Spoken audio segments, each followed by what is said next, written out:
하나님 아버지, 오늘도 하나님의 은혜 가운데에 하나님의 거룩하신 인도하심을 따라 이 하루를 시작하게 하시니 감사합니다. 오직 이 하루가 주님의 인도하심만을 의지하며 몸과 마음과 영혼이 온전히 주 앞에 거하게 하여 주시옵소서. 무슨 일을 만나도 요동치 않게 하시며 저희들의 마음이 주께로 향하는 그 은혜를 잃어버리지 않도록 도와 주시옵소서. 주님의 뜻을 행하는 기쁨을 놓치지 않게 하여 주시옵소서. 하나님, 우리 성도들 어디에 있든지 그와 같은 은혜로 지켜 주시옵시고 기쁨으로 여호와를 찬양하는 복된 날 되게 하옵소서. 예수님의 이름으로 기도드립니다. 아멘. 시편 100편 말씀을 보겠습니다. 시편 100편 1절로 5절까지 말씀 우리 함께 한 목소리로 봉독합니다. 온 땅이여 여호와께 즐거운 찬송을 부를지어다. 기쁨으로 여호와를 섬기며 노래하면서 그의 앞에 나아갈지어다. 여호와가 우리 하나님이신 줄 너희는 알지어다. 그는 우리를 지으시니요 우리는 그의 것이니 그의 백성이요 그의 기르시는 양이로다. 감사함으로 그의 문에 들어가며 찬송함으로 그의 궁정에 들어가서 그에게 감사하며 그의 이름을 송축할지어다. 여호와는 선하시니 그의 인자하심이 영원하고 그의 성실하심이 대대에 이르리로다. 아멘. 오늘 본문은 며칠 전 우리 입당 예배 때에 말씀을 전해 주시러 오셨던 김경진 목사님이 본문으로 삼으셨던 말씀이기도 합니다.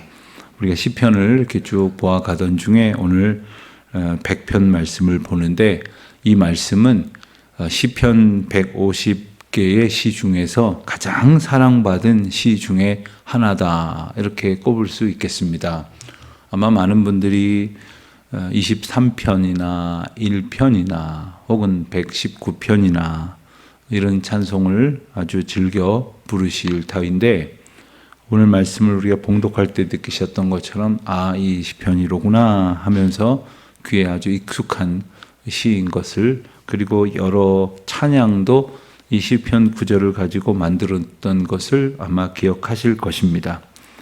많은 사람들에게 찬양을 받았던 이 시는 바로 여호와를 찬양하는 기쁨이 그야말로 구절구절 뚝뚝 묻어나오기 때문이 아닐까 이렇게 생각을 해봅니다. 우리는 여호와 하나님의 은혜 가운데 살고 있기 때문에 힘들고 어려운 중에도 찬송할 수 있을 믿음과 은혜를 얻은 자들입니다. 잘 그렇게 안 돼서 그렇지 곰곰이 생각하고 묵상하다 보면 이 힘겨운 상황 속에서도 상황을 온전히 이끄시는 하나님의 은혜를 깨닫고 감사할 수 있게 되기에 폭풍 속을 지날지라도 여호와를 찬양할 수 있는 은혜가 바로 우리 가운데 있다는 것을 우리가 기억하게 됩니다. 특별히 오늘 시편 100편 말씀을 보면서 우리가 몇 가지 매우 중요한 찬양의 이유를 우리가 알 수 있게 됩니다. 1절, 2절을 보면 어떻게 보면 이렇게 해야 된다 하는 명령 같지만 찬송의 대상이 온 땅임을 그리고 찬송의 자세가 즐거운 자세로 찬송을 부르게 되는 것이며 기쁨으로 여호와 앞에 서 있어야 한다는 사실을 그리고 찬송하는 사람의 위치가 바로 하나님 앞에 있어야 한다는 것을 아주 짧은 두 절을 통해서 명료하게 우리에게 일러주십니다. 그렇다면 찬양의 이유가 무엇인가? 어떤 분들은 요즘 기쁘십니까? 그러면 기쁠 일이 있어야 기뻐하죠. 이렇게 말씀하실 수 있죠. 그러나 우리는 어떤 내가 원하는 일이 있고야 기쁜 것이 아니라 우리의 존재 자체가 하나님의 은혜임을 깨닫기에 기뻐할 수 있도록 지음을 받았다는 사실을 우리는 잊지 말아야 할 것이겠습니다.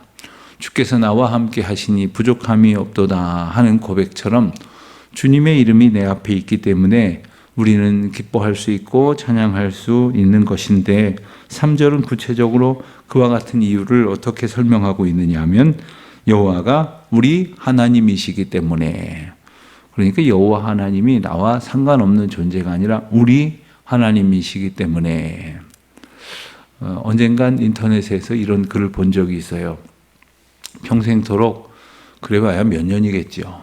아주 사생팬이라고 부르는데 사생결단을 하고 쫓아다녀서 그렇게 부르는 모양입니다. 사생팬이 되어가지고 자기가 좋아하는 유명 연예인을 낮이고 밤이고 쫓아다니고 그냥 돈만 생기면 가서 비싼 티켓을 구매해서 콘서트를 다니고 또 그리고 기념품을 사고 그렇게 열심히 쫓아다니고 하다가 어느 날 그 연예인의 그 숙소 앞에서 한참 기다리다가 이렇게 처음으로 만나게 돼서 너무 기뻐서 팬이에요. 사인 하나만 해주세요. 그랬는데 탁 손을 치면서 귀찮은데 왜 이러냐고, 얼마나 피곤한지 아냐고 그러면서 가더래요. 이게 실망스러워가지고 그냥 장문의 글을 여기 쓴 거예요. 그랬더니 밑에 댓글이 달리기를 이제 알았느냐, 네가 목숨을 걸고 쫓아다녀봐야 저 사람이 너를 누군 줄 아느냐, 그러면서 이제 잔뜩 써놨더라고요. 자, 가만히 보면 그래요. 우리가 세상에서 열심히 쫓아다니는 것들이 우리와 교통하는 것이 과연 뭐가 얼마나 있을까? 우리를 알아주고 함께 기뻐하는 것이 얼마나 있을까? 많은 일들은 그와 같은 인격적 대상도 되지 못할 뿐 아니라 어떤 경우에는 나는 열심으로 그 일을 향하고 거기를 쫓아다니고 애정을 보이고 그 수고를 다했는데 그만한 어떤 만족을 못 느낌으로써 실망을 가질 때가 얼마나 많습니까? 여러분, 우리 하나님과 우리의 신앙적 관계라는 것은 바로 하나님께서 우리를 당신의 자녀요, 당신이 기르시는 양이요, 그리고 당신의 백성이요, 그리고 우리의 하나님이시여 우리 가운데 존재한다는 사실을 우리가 찬양의 이유로부터 발견하지 못하면 아까 말씀드린 것처럼 조건적인 반응으로서의 찬양만 있을 뿐이라는 것이죠. 내가 원하는 거 이루어주면 감사합니다. 주님은 높으시고 위대하십니다. 내가 주를 기뻐합니다. 하다가 원하는 대로 되지 않으면 그냥 코가 쑥 빠져가지고 그냥 풀이 죽어가지고 그렇게 살아가는 그런 어리석은 인생일 때가 우리가 얼마나 많으냐는 겁니다. 그래서 4절에서 노래하기를 감사함으로 그의 문에 들어가므로 찬송함으로 그의 궁정에 들어가서 그에게 감사하며 그의 이름을 송축할지어다 라고 말씀을 하십니다. 우리의 찬양의 자세가 무엇이어야 하느냐? 감사함으로, 찬송함으로 주 앞에 나아가야 한다는 사실, 그러기 위해서는 우리가 이미 감사할, 찬송할 만한 무한한 하나님의 은혜 가운데 있다는 사실을 깨닫는 것이 은총이라고 하는 것을 기억해야 됩니다.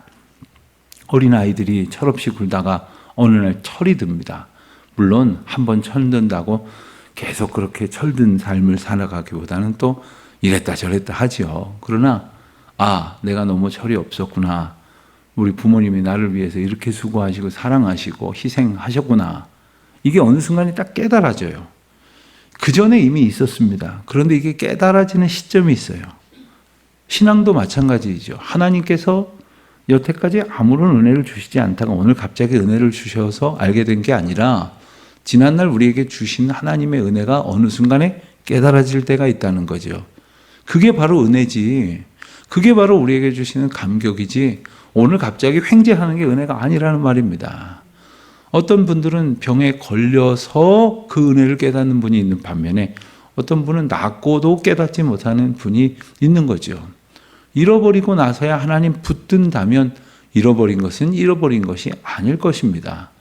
그러니 우리가 하나님 앞에 감사함으로 찬송함으로 들어갈 수 있는 것, 그래서 우리가 주 앞에 나아갈 수 있는 것, 그것이 우리의 은혜가 되어야 함을 기억해야 하는 것이죠.